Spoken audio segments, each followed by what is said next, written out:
Welcome to the Daily Guidance Meditation Podcast with the Realized Master. These meditation talks were recorded during intensive spiritual retreats with Sadhguru Sirio Ji. Therefore, they might contain some specific teachings and wisdom for life to be taken into consideration.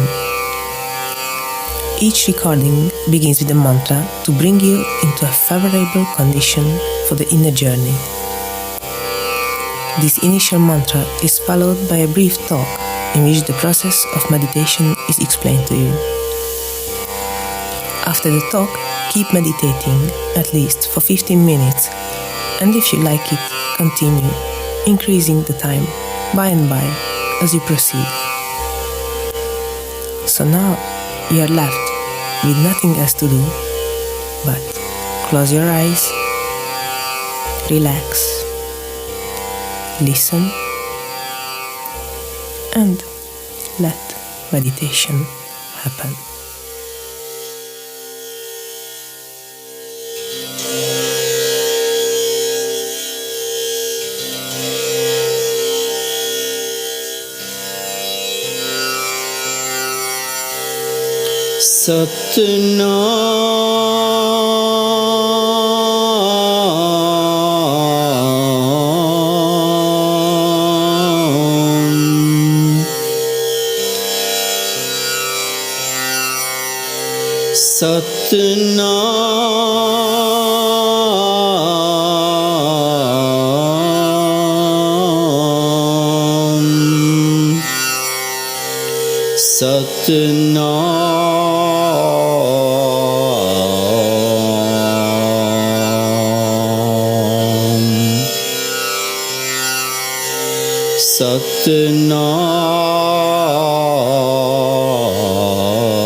When I go to India and I go to visit places like Golden Temple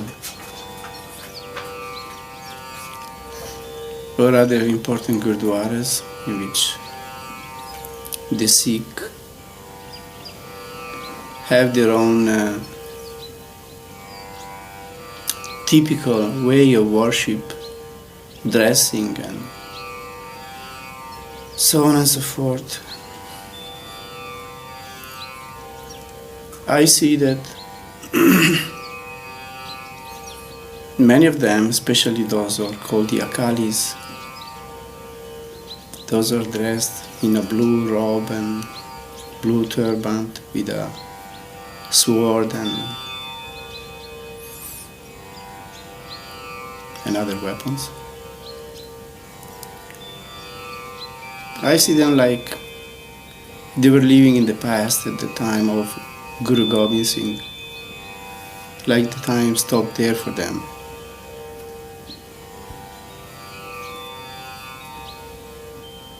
And they can't leave the present because their mind is so full of those stories of Guru Gobind Singh's time, maybe.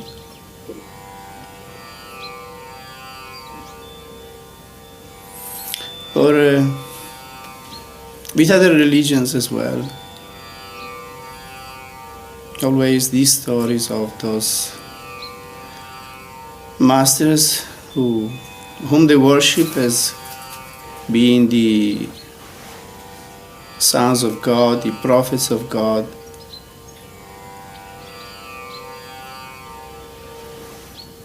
Or the Buddhists as well.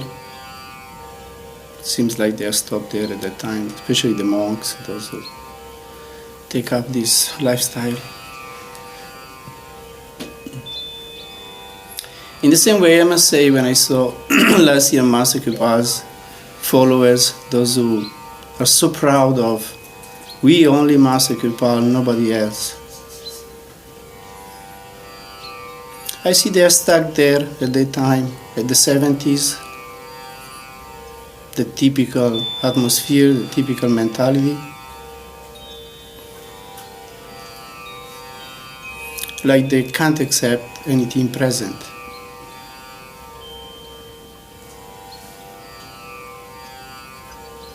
Now, as we know, Master Kripal used to say, a master or a school is worth of credit if many students pass the exam in that school. If in a school nobody passes the exams and becomes eventually a teacher himself, this school is worth nothing. And also I must say the master who taught in that school is worth nothing. Because if a master is not able to take at least a few people at his level, then this master has failed his work.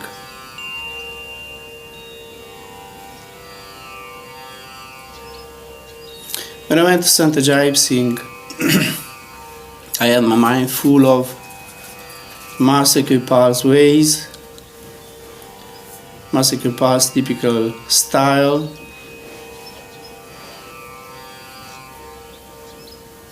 his typical atmosphere and way of doing things. And I found it hard in the beginning to adapt to the innovations that Ajay Singh brought into the path. Thinking, but Master was doing like this, why does he do like that? I couldn't understand that a master is not a photocopy of the previous master, but is a personality, full personality in himself, with his own ways. By and by I understood. I accepted that Ajay Singh was a master in his own right that was meant to express the teachings in his own way, in his full right.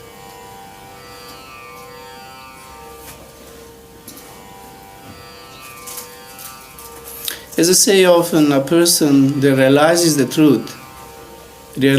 truth in his own way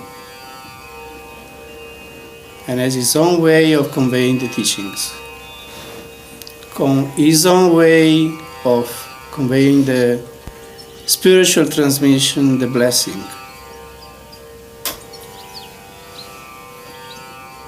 So for those who seek the truth, it's very important to adapt to the present and not live in the past. Otherwise you are like widows who keep thinking about their husband who died 50 years ago.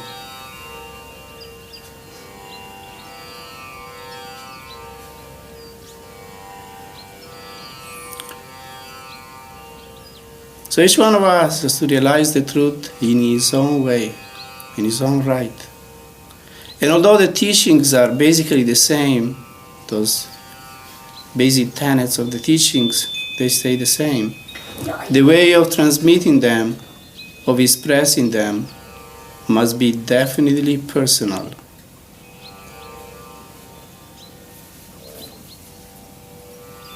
So the way I give satsang, the way I hold and guide the retreats, it comes from my personal inner experience. God has guided me to do it this way,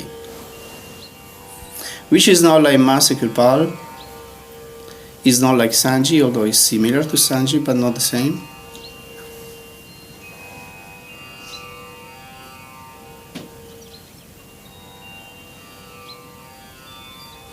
So that's how it goes. We have to try to realize our own truth, and we can do this only if we really do an intense spiritual practice. Thank God we show us, we manifest in time our own peculiarities,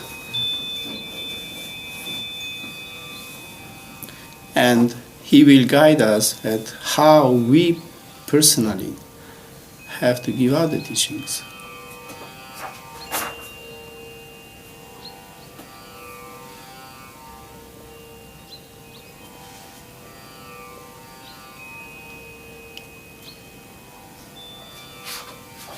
Anyway, going within is the same. We have to withdraw from all outside. We have to forget this body. We have to well focus in the eye center and pierce through. This doesn't change. It stays the same. So that's what we want to do now. Withdraw from all outside. Try to withdraw from this very body in which we live and with which we are so identified.